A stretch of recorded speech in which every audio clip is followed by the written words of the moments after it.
가계대출 급증의 4대 은행, 국민, 신한, 하나, 우리은행의 3분기 실적이 역대 최대라고 하죠. KB국민지주의 2024년 1분기부터 3분기까지 누적 당기순이익은 4조 3,953억으로 역대 최대였고, 신한금융지주도 3분기까지 누적 순이익이 3조 9,856억으로 지난해 같은 기간보다 4.4% 증가했어요. 가계대출 급증이 은행들의 순이익 증가에 크게 기여한 것으로 보이는데, 이런 상황에서 은행들은 대출 금리를 또 올렸죠. 4대 은행의 변동금리는 상단이 6.5%를 돌파한 상황인데, 1억을 대출받을 시 연간 이자만 650만 원을 내야 한다는 소리죠. 이렇게 은행들이 금리를 올리다 보니까 대출받은 사람들은 월급에서 이자를 내고 나면 쓸 돈이 거의 없는 상황이고, 그래서 내수가 안 좋아서 자영업자들이 힘든 상황인데, 이와는 반대로 은행의 이자 수익은 사상 최대치를 갱신하고 있죠.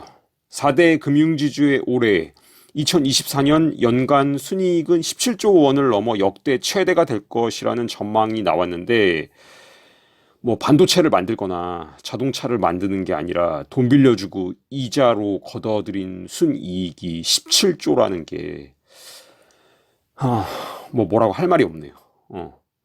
그런데 이렇게 첨락적 이익이 발생하면 은행은 그 이익금을 어떻게 사용하느냐, 이게 궁금하실 텐데, 뭐 예상하셨겠지만 주주에게 배당하는데 상당 부분 사용해요. 이 기사에 따르면 지난해 2023년 4대 은행의 주주 환원율은 KB금융이 37.5%로 가장 높았고, 신한금융이 36%, 우리금융이 33.7%, 하나금융이 32.7%로 모두 30% 이상을 주주에게 환원했어요. 금액으로 말씀드리면 KB의 연간 배당금은 총 1조 2천억 원이에요. 1조 2천억.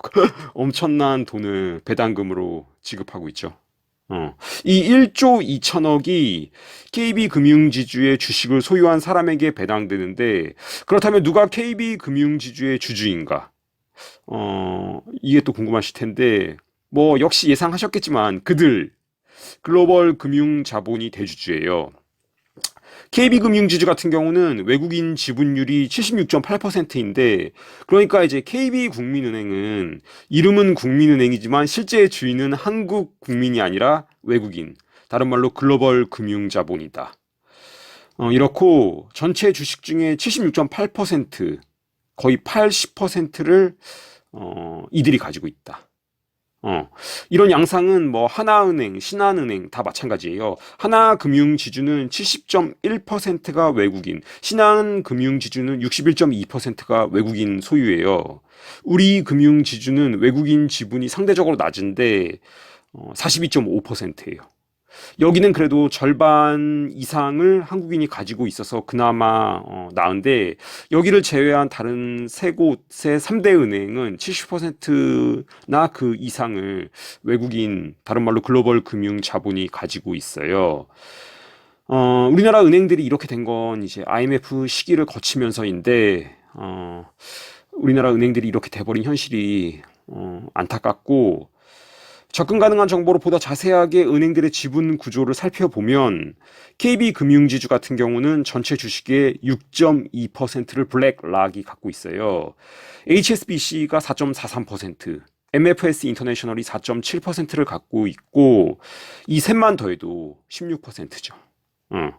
그리고 하나은행 같은 경우는 블랙락이 6.27%, 프랭클린 리소시스가 4.53%, 뱅가드가 1.33%예요. 신한 같은 경우는 블랙락이 5.64%, BNP 파리바가 3.64%, 바클레이즈가 3.41%예요. 이렇게 그들이 지분의 상당 부분을 갖고 있기에 의결권을 바탕으로 우리나라에서 가장 큰 은행들의 의사 결정을 좌지우지할 수 있다. 그리고 배당금이라는 형태로 매년 수조 원씩 가져가고 있다. 이것이 현재 우리나라에서 가장 큰 은행들의 상황이다.